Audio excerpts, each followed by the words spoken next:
stories about the logos.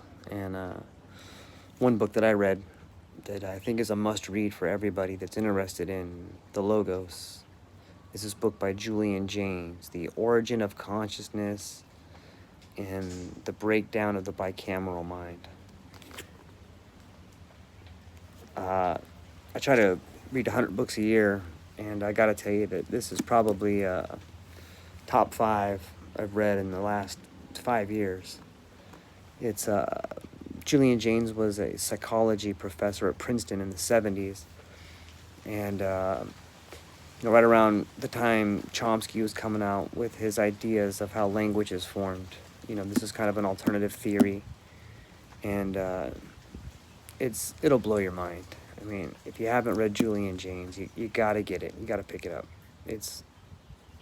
It'll open your eyes to a lot of things. A funny story.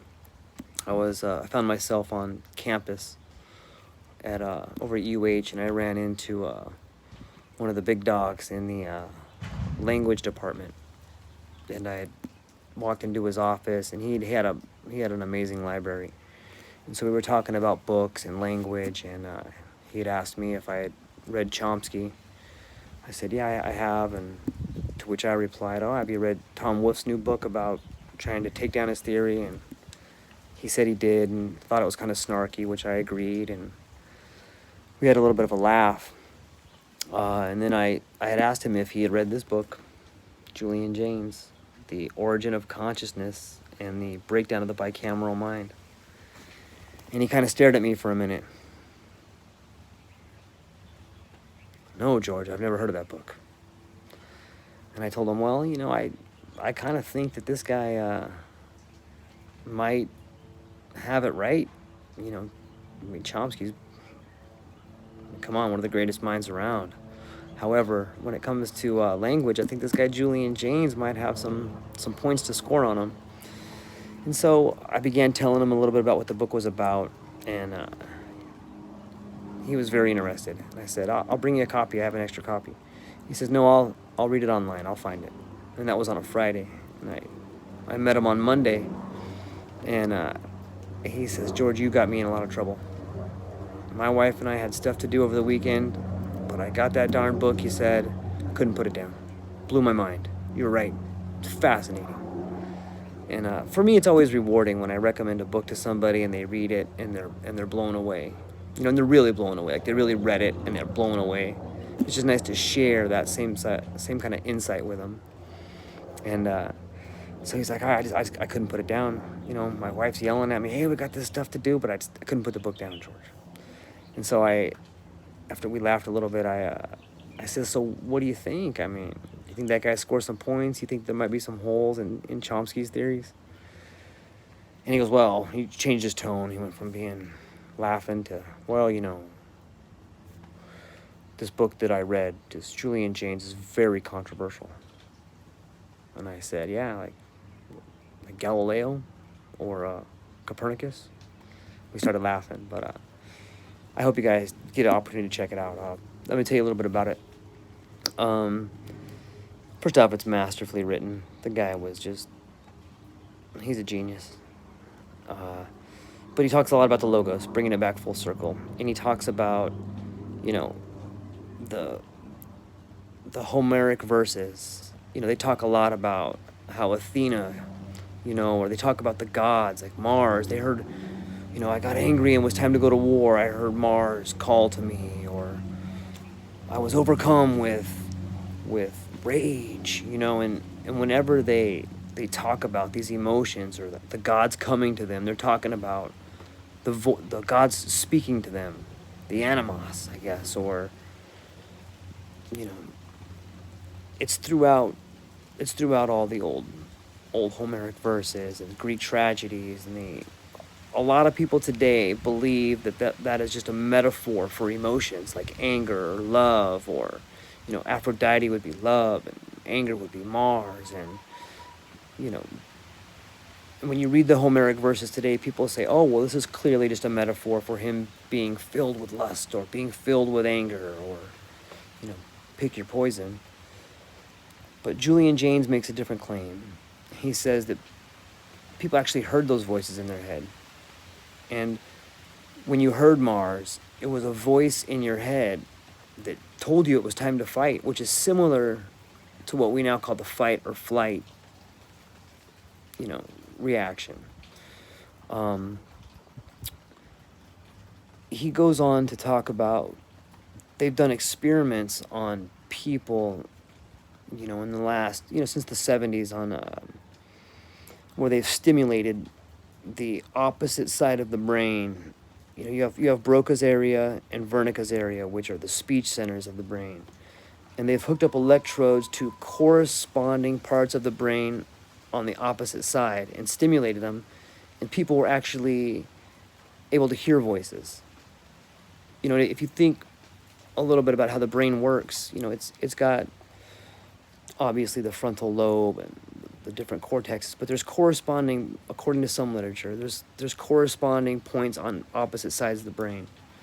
And Julian Jaynes believes that as we've evolved, that there used to be an area for speech on the opposite side of the brain, on the opposite lobe where Wernicke's area and Broca's area are.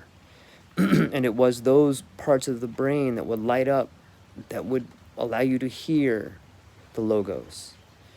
And, maybe it could be that we've evolved to not use that part of our brain, or for some reason, that part of our brain is not being stimulated.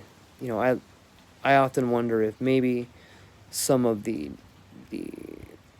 psilocybin or some of these neurotransmitters in the plants activate that particular part of the brain, and that's what allows us to have these audio hallucinations. And if it is what allows us to do that, might some of these audio hallucinations be telling us to do things that were told to some of the heroes in the tragedies?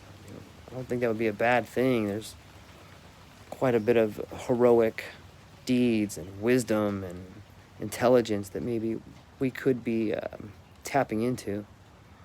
But it's fascinating. He goes on to talk about work he's done with schizophrenics, and he ties that to some of the questions he's asked these schizophrenics is, do you hear voices? And the answer is yes, I hear voices. And then the next question is, what is it about the voices that you hear in your head that make you do some of the things you do? I'm sure most of you watching this understand that sometimes schizophrenics are in real danger of hurting themselves or other people because they hear voices.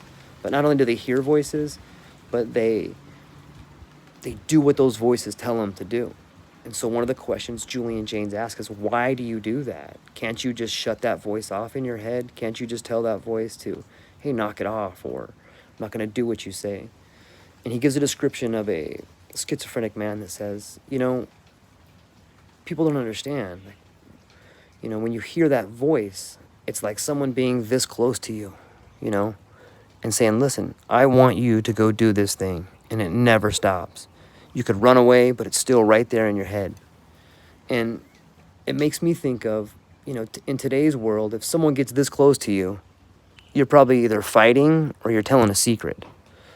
But if you heard a voice in your head, imagine someone being that close to you the whole time and not being able to get away from them until you did what that voice told you to do. And when they've put these people into the fMRIs, they could see that same spot that Julian Jaynes theorized was activating, where the logos the corresponding area in Broca's area and Wernicke's area, they could see that in the fMRI that particular part of the brain was lighting up. And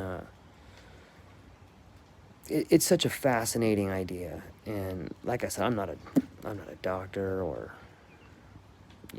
I enjoy reading, and I enjoy listening to these stories and telling them to you guys, and I hope you find them interesting. But it all fits together, whether it's Terence McKenna or Julian Jaynes or Jeremy Narby. And I'll be going over quite a few more books to try and weave you through this wandering road of psychedelic behavior and what can be happening. Just fits in with our motif of language and how it can be different, and the linguistic pathways that we can take to make a better world. But for now, that is this book right here, Julian Jaynes, The Origin of Consciousness. It's fascinating.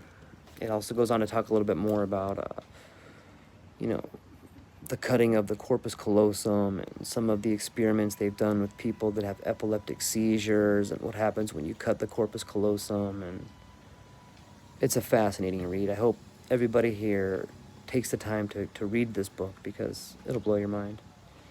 So that's what we got so far, and we've kind of covered a little bit of Terence McKenna, Jeremy Narby, and Julian Jaynes, and we're going to continue our adventure down the world of psychedelics and language and some other cool stories. We're going to try to fit some Zen in here in a little while, and looking forward to getting my first comment and hearing what you guys have to say.